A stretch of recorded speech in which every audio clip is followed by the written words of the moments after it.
দর্শক আমন্ত্রণ জানাচ্ছি কালবেলা লিড নিউজে।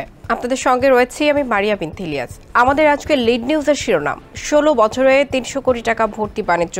রিপোর্টটি করেছেন নূর মোহাম্মদ। এবার জানাবো বিস্তারিত। রাজধানীর মতিঝিল আইডিয়াল স্কুল অ্যান্ড কলেজে ২০০৯ থেকে ২০২৫ সাল পর্যন্ত ১৬ বছরে ১৯,০০০-এর বেশি শিক্ষার্থীকে নিয়ম বহির্ভূতভাবে ভর্তি করা হয়, যা এ সময়ে প্রতিষ্ঠানটিতে ভর্তি হওয়া মোট শিক্ষার্থীর ৪.৫%। এর মাধ্যমে সংঘবদ্ধ একটি চক্র হাতিয়ে নিয়েছে প্রায় ৩০০ কোটি টাকা। এই ভর্তি বাণিজ্যে প্রতিষ্ঠানটির তৎকালীন গভর্নিং ব্যক্তির সভাপতি, কয়েকজন সদস্য, অধ্যক্ষ, শাখা প্রধান, কয়েকজন কর্মকর্তা ও রাজনৈতিক নেতাদের যোগসাজশের প্রমাণ পাওয়া গেছে। কালবেলার অনুসন্ধানে এবং ভর্তি সংক্রান্ত নথি পর্যালোচনায় এমন চাঞ্চল্যকর তথ্য উঠে এসেছে।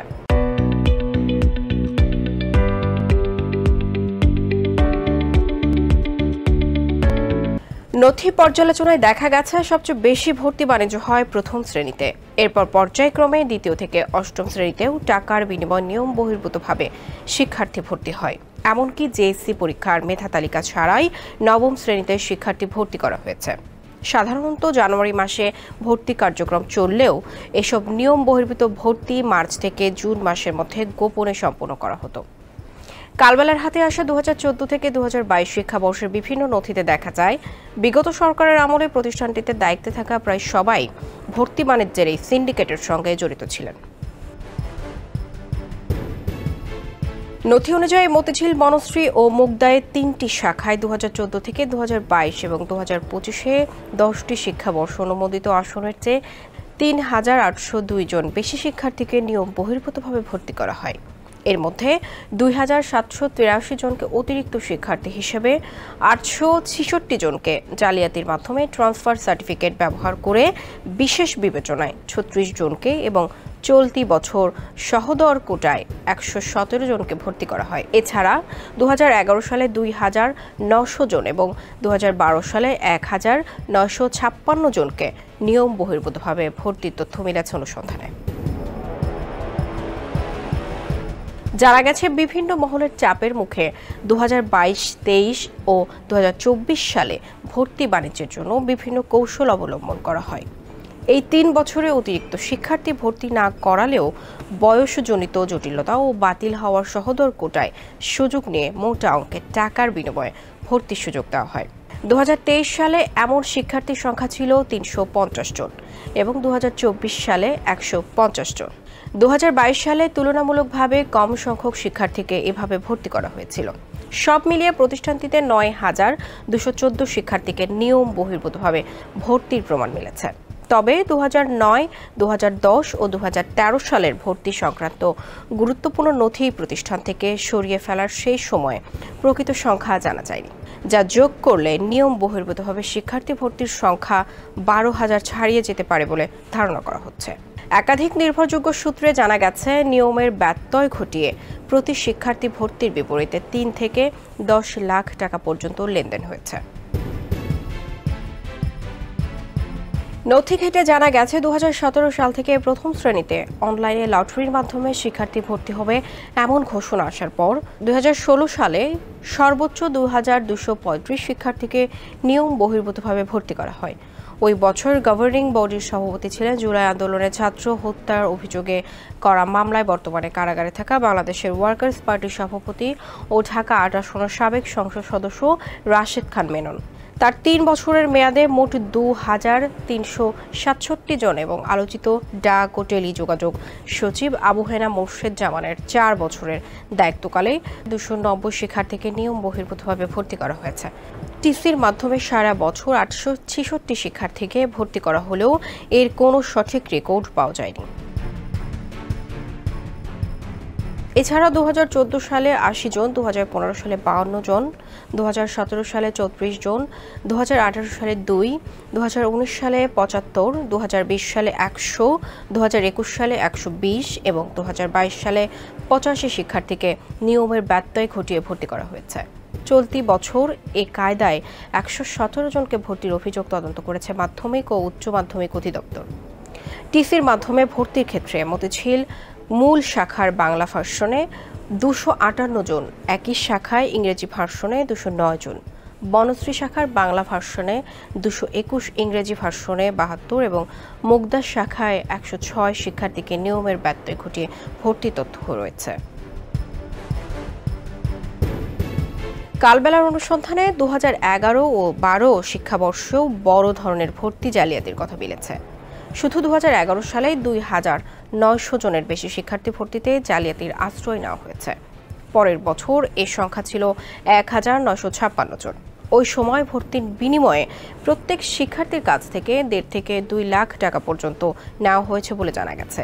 গত বছর এবং চলতি বছর সহোদর কোটার নামেও একটি চক্র ভর্তি বাণিজ্য করেছে। শিক্ষা মন্ত্রণালয়ের নির্দেশে অনুসারে ভাই বোন কোটায় ভর্তি নিষেধ থাকলেও আদালতের রায় দেখিয়ে 2024 সালে 30 জনকে ভর্তি করা হয়েছে। চক্রটি এক্ষেত্রে অভিভাবকদের আদালতের রায় নিয়ে আসার পরামর্শ দিত এবং রায় আনার পর আপিল না করেই ভর্তি কার্যক্রম সম্পূর্ণ করত। এছাড়া চলতি বছরে বদলিজনিত 68টি আসনের বিপরীতে নতুন করে ভর্তির অভিযোগ উঠেছে। তবে অভিযোগ অস্বীকার করেছেন প্রতিষ্ঠানটির ভারপ্রাপ্ত অধ্যক্ষ মোহাম্মদ ফেরদৌস। তিনি কালবেলাকে বলেন, আমরা আইনজীবী নিয়োগ করে এসব রায়ের বিরুদ্ধে আপিল করছি। আমি গত ফেব্রুয়ারিতে দায়িত্ব নিয়েছি। এর আগের ঘটনার বিষয়ে আমি বলতে পারবো না। আইডিএলের দায়িত্বশীল সূত্র জানিয়েছে, প্রতি বছর ভর্তি বাণিজ্যের টাকা ভাগ বাটোয়ারা হতো। মূল চক্রের বাইরেও 3 শাখার 12 জন শাখা প্রধান সর্বনিম্ন 2 জন থেকে সর্বোচ্চ 5 জন পর্যন্ত শিক্ষার্থী ভর্তি কোটা পেত। তবে সর্বশেষ ভারপ্রাপ্ত অধ্যক্ষ ইমাম হোসেন শাখা প্রধান থাকাকালে এ কোটা নেননি। বাকিরা এই সুযোগ কাজে লাগিয়েছেন। 2021 সালের একটি নথিতে 8 শিক্ষার্থীকে এভাবে ভর্তি করার প্রমাণ মিলেছে। চলতি শিক্ষাবর্ষে ভর্তি বাণিজ্যের সুযোগ না দেওয়ায় গত ফেব্রুয়ারিতে অধ্যক্ষ পদ থেকে ইমাম হোসেনকে সরিয়ে দেওয়া হয়। কালবেলার অনুসন্ধানে আরও জানা গেছে, বিভিন্ন কৌশলে নিয়মের ব্যত্যয় ঘটিয়ে শিক্ষার্থীদের ভর্তি এ পুরো সময় প্রতিষ্ঠানটির অধ্যক্ষ ছিলেন ডক্টর শাহানারা বেগম। তাকে সহযোগিতা করতেন দুর্নীতি দায়ে বহিষ্কৃত প্রতিষ্ঠানটির উপসহকারী প্রকৌশলী আতিকুর রহমান খান। এই দুজন মিলে বনশ্রীতে একটি বেসরকারি স্কুল অ্যান্ড কলেজ প্রতিষ্ঠা করেছেন, যার অধ্যক্ষ শাহানারা।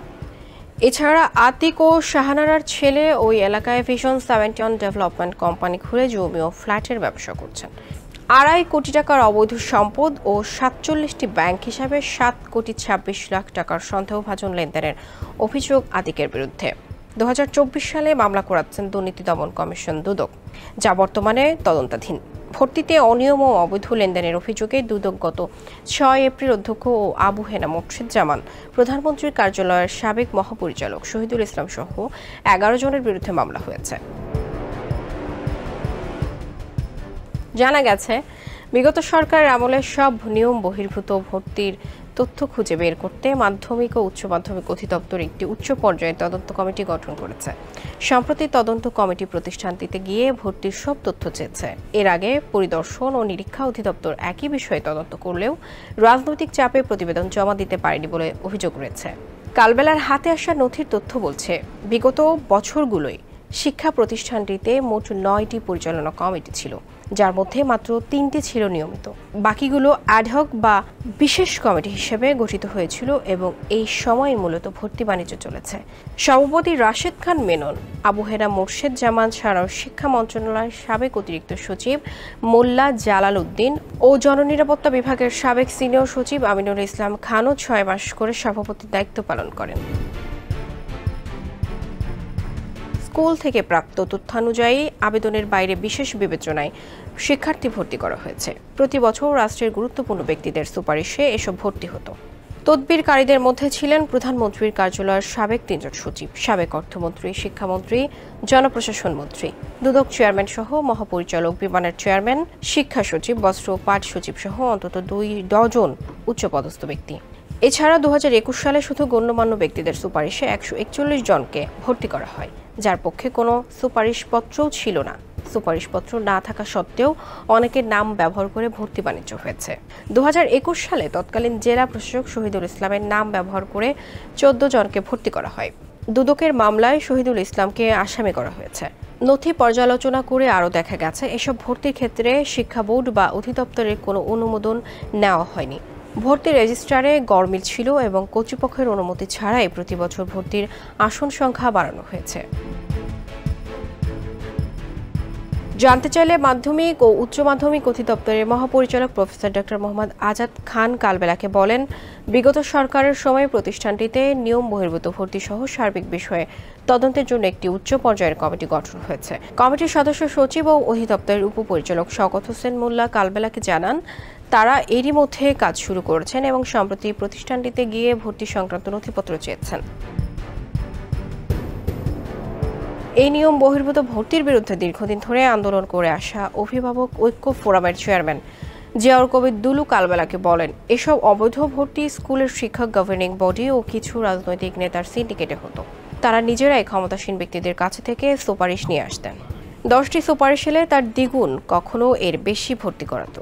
যখন যে দল ক্ষমতায় থাকতো তাদের সঙ্গে সখ্য গড়ে এ ভর্তি বাণিজ্য হতো। শিক্ষা মন্ত্রণালয় সব জেনেও কোনো ব্যবস্থা নেননি। তিনি বলেন, এসব অবৈধ ভর্তির সঙ্গে যুক্ত থাকলেও গভর্নিং বডির বিরুদ্ধে কোনো শাস্তির বিধান না থাকায় এমনটি বারবার ঘটছে। গভর্নিং বডির বিরুদ্ধে শাস্তির বিধান রাখার দাবি জানাচ্ছি। ছাত্র হত্যা মামলায় রাশেদ খান মেনন কারাগারে থাকায় তার বক্তব্য নেওয়া সম্ভব হয়নি। সাবেক সচিব আবু হেনা মোর্শেদ জামান, সাবেক অধ্যক্ষ শাহানারা বেগম এবং বহিষ্কৃত কর্মকর্তা আতিকুর রহমান খানের সঙ্গে নানা মাধ্যমে যোগাযোগ করা হলেও তাদের বক্তব্য পাওয়া যায়নি।